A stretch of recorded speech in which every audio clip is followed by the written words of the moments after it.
सर्वकारम फल त्यागम ततः कुरु यतात्मन्यवान् अथैतदप्यशक्तोऽसि कर्तुम मद्योगमाश्रित। पूर्व श्लोक में भगवान ने अपने लिए ही संपूर्ण कर्म करने से अपनी प्राप्ति बताई और अब इस श्लोक में वे संपूर्ण कर्मों के फल त्याग रूप साधन की बात बता रहे हैं। वहां भगवान के लिए समस्त कर्म करने में भक्ति की प्रधानता होने से उसे भक्ति योग कहेंगे। क्या कहेंगे? भक्ति योग कहेंगे। और यहाँ सर्व कर्म फल त्याग में केवल फल त्याग की मुख्यता होने से इसे कर्म योग कहेंगे। क्या कहेंगे? इसे कर्म योग कहेंगे। इस प्रकार भगवत प्राप्ति की ये दोनों ही स्वतंत्र मनुष्य के लिए भगवान ने बनाया है। क्या? एक भक्ति योग और दूसरा कर्म योग। इस श्लोक में मध्योगमाश्रित पद का संबंध अथर्व दप्यशक्तोषि के साथ मानना ही ठीक मालूम देता है, क्योंकि यदि इसका संबंध सर्व कर्म फल त्यागम कुरु के साथ माना जाए तो भगवान के आश्रय की मुख्यता हो जाने से यहाँ भक्ति योग ही हो जाएगा। ऐसी दशा में 10वें श्लोक में कहे हुए भक्ति योग के साधन से इसकी भिन्नता नहीं रहेगी। जब भगवान 10वें और 11वें श्लोक में क्रमशः भक्ति योग और कर्म योग दो भिन्न भिन्न साधन बताना चाहते हैं। दूसरी बात भगवान ने इस श्लोक में यथात्मवान यानी मन बुद्धि इंद्रियों के सहित शरीर पर विजय प्राप्त करने वाला पद भी दिया है। शरीर पर विजय प्राप्त करने वाले को क्या कहते हैं? यथात्मवान। यथात्मवान क्या कहते हैं? यथात्मवान। आत्म संयम की विशेष आवश्यकता कर्म योग में ही है, क्योंकि आत्म संयम के बिना सर्व कर्म फल त्याग होना असंभव है। इसलिए भी मध्योगमाश्रित पद का संबंध अथर्व दप्यशक्तोषि के साथ मानना चाहिए, न कि सर्व कर्म फल त्याग करने की आज्ञा के साथ।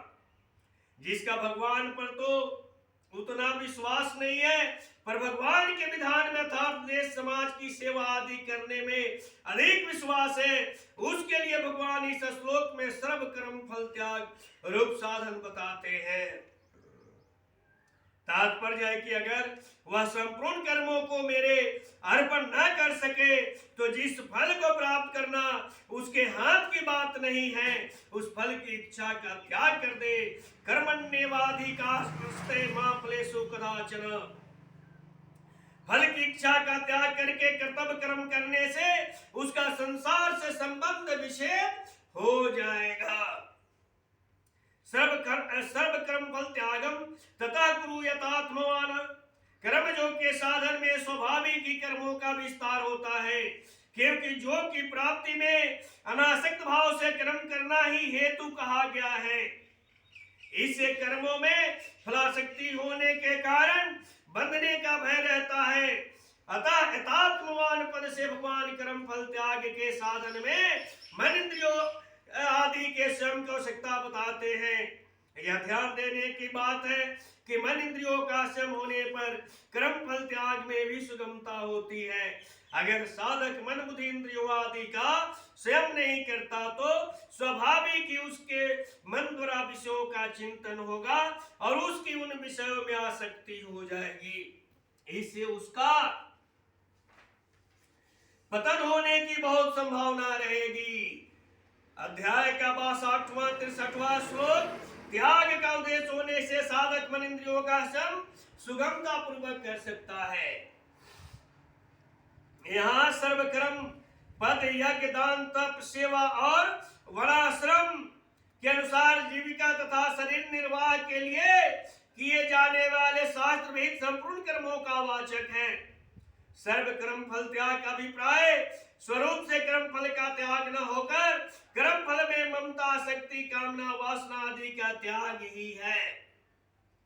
कर्म फल त्याग के साधन में कर्मों का स्वरूप से त्याग करने की बात नहीं कही गई, क्योंकि कर्म करना तो जरूरी है। जैसा कि पहले कह चुके हैं, आवश्यकता केवल कर्मों और उनके फलों में ममता, शक्ति, कामना आदि के त्याग के ही है। कर्म योग के साधन को अकर्मण्य नहीं होना चाहिए, क्योंकि कर्म फल त्याग की बात सुनकर प्राय साधक सोचता है कि जब कुछ लेना नहीं है तो फिर कर्मों को करने की क्या जरूरत।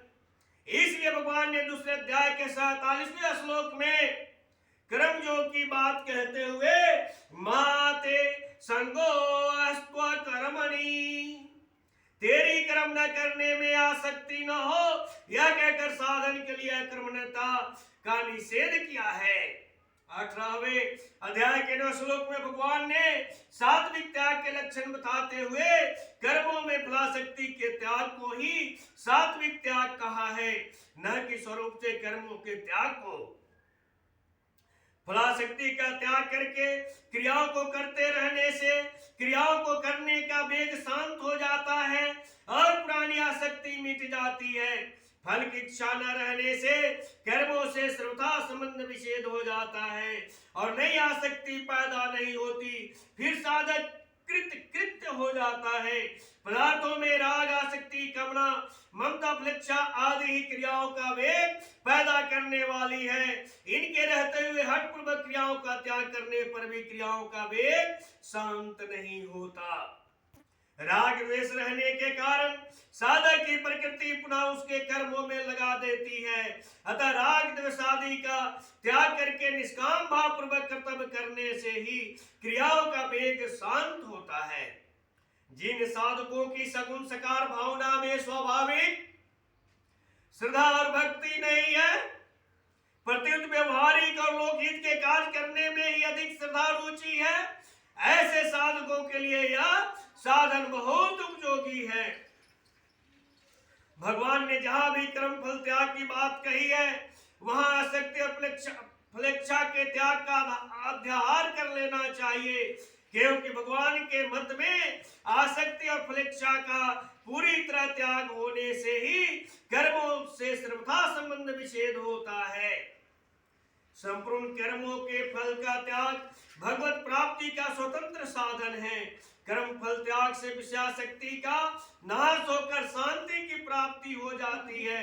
उस शांति का उपयोग न करने से वह शांति ब्रह्म तत्व का बोध कराकर उसे अधीन करा देती है। 11वें अध्याय के 55वें श्लोक में भगवान ने साधक भक्त के 5 लक्षणों में एक लक्षण संगवर्जित बताया था। इस श्लोक में भगवान संपूर्ण कर्मों के फल त्याग की बात कहते हैं, जो संसार की आसक्ति के श्रद्धा त्याग से ही संभव है।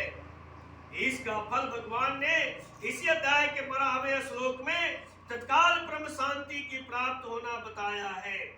अतः यह समझना चाहिए कि केवल आसक्ति का श्रद्धा त्याग करने से भी ब्रह्म शांति अथवा भगवान की प्राप्ति हो जाती है।